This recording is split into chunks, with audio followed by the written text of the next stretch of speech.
નમસ્કાર, આપ જોઈ રહ્યા છો નેશન પ્લસ ન્યૂઝ. હું છું આપની સાથે હેતલ ભગત.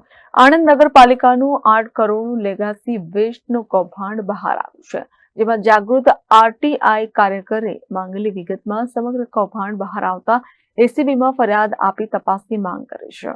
આણંદ નગરપાલિકાના તત્કાલીન પ્રમુખ અને ચીફ ઓફિસર સહિત 9 સત્તાધીશોએ 8 કરોડ ઉપરાંતનું કૌભાંડ આચર્યું હોવાના આક્ષેપ આણંદ નગરપાલિકાના તત્કાલીન ચીફ ઓફિસર ગૌરાંગ પટેલ, તત્કાલીન chief sanitary inspector Vibhavkar Rao, Anand નગરપાલિકાના તત્કાલીન ચીફ એકાઉન્ટન્ટ, તત્કાલીન પ્રમુખ કાંતિભાઈ ચાવડા, તત્કાલીન કારોબારી ચેરમેન હિમેશ જયંતિભાઈ પટેલ, પૂર્વ પ્રમુખ જિગ્નેશ ધીરુભાઈ પટેલ, તત્કાલીન councillor Vijaybhai Haribhai Patel, urban solution 360ના સીઈઓ અને ફાઉન્ડર કેતન કટાકિયા અને power line sales and service એ સત્તાનો દુરુપયોગ કરી ખોટા દસ્તાવેજો ઉભા કરી તેનો સાચા તરીકે ઉપયોગ કરી સરકારી તિજોરીને કરોડો રૂપિયાનું નુકસાન પહોંચાડ્યું હોવા અંગેના આક્ષેપવાળી ફરિયાદ સામાજિક કાર્યકર અને આરટીઆઈ એક્ટિવિસ્ટ કિરણ ગોપાલ સોલંકીએ એન્ટી કરપ્શન બ્યુરોમાં કરી છે. કિરણ સોલંકીએ આપેલ ફરિયાદમાં આક્ષેપ કરતા જણાવ્યું છે કે આણંદ નગરપાલિકા દ્વારા કોરોના કાળ દરમિયાન કરોડો રૂપિયાનો મસમોટો કૌભાંડ આચરવામાં આવેલ છે,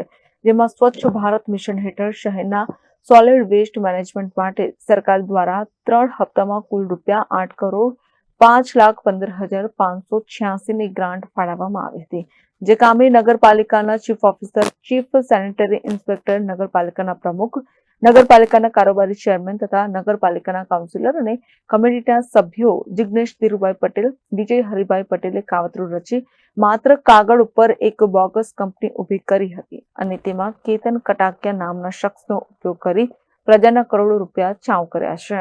જેને લઈને હાલ તો સામાજિક કાર્યકર અને આરટીઆઈ એક્ટિવિસ્ટ કિરણભાઈ સોલંકીએ એસીબીમાં ગુનો દાખલ કરવાની અરજી કરતા આણંદ નગરપાલિકામાં હડકંપ મચી ગયો છે.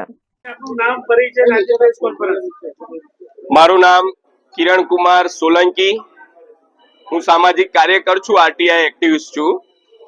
અત્યારે પ્રેસ કોન્ફરન્સ કરવાનું એક કારણ હતું, જે મેં આરટીઆઈ ની અંદર અમને એક માહિતી મળેલી છે, જે માહિતી અર્બન સોલ્યુશન 360 ગાંધીનગર, જેના ફાઉન્ડર અને સીઈઓ કેતન કટાકિયા અને આણંદ નગરપાલિકાના તત્કાલીન ચીફ ઓફિસર ગૌરાંગભાઈ પટેલ, વિભાકર રાવ, કાંતિભાઈ ચાવડા, હિમેશભાઈ જયંતિભાઈ પટેલ, જિગ્નેશ ધીરુભાઈ પટેલ, વિજયભાઈ હરિભાઈ પટેલ, કેતન કટાકિયા અને power line sales and service, આ લોકોએ ભેગા મળી સરકારના અને આમ જનતાના કરોડો રૂપિયા એઠી લીધા છે.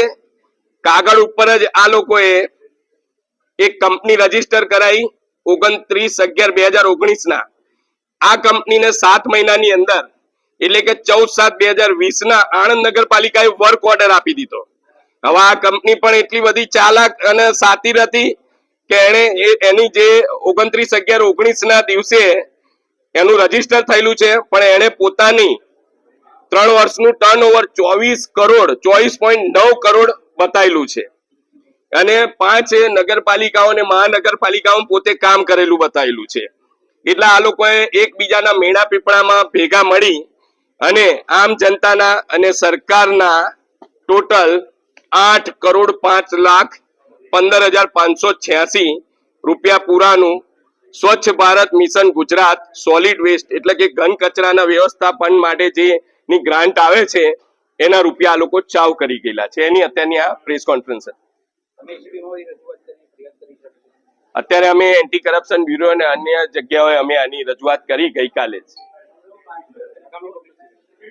જો આ લોકોની ઉપર કોઈ ફરિયાદ નહીં થાય, સરકાર આ લોકોની ઉપર કોઈ કાર્યવાહી નહીં કરે, તો ના છૂટકે જાહેર હિતની અરજી નામદાર હાઈકોર્ટમાં દાખલ કરવામાં આવશે. આણંદ દિનેશ પટેલ સાથે Hiren Shah, nation plus news, Khambhat. સમાચારોનો સતત અપડેટ મેળવવા માટે અમારી નેશન પ્લસ ન્યૂઝની યુટ્યુબ ચેનલને સબસ્ક્રાઇબ કરો, બેલ આઇકન દબાવો અને જોડાયેલા રહો ફેસબુક, ઇન્સ્ટાગ્રામ અને ટ્વિટર પર.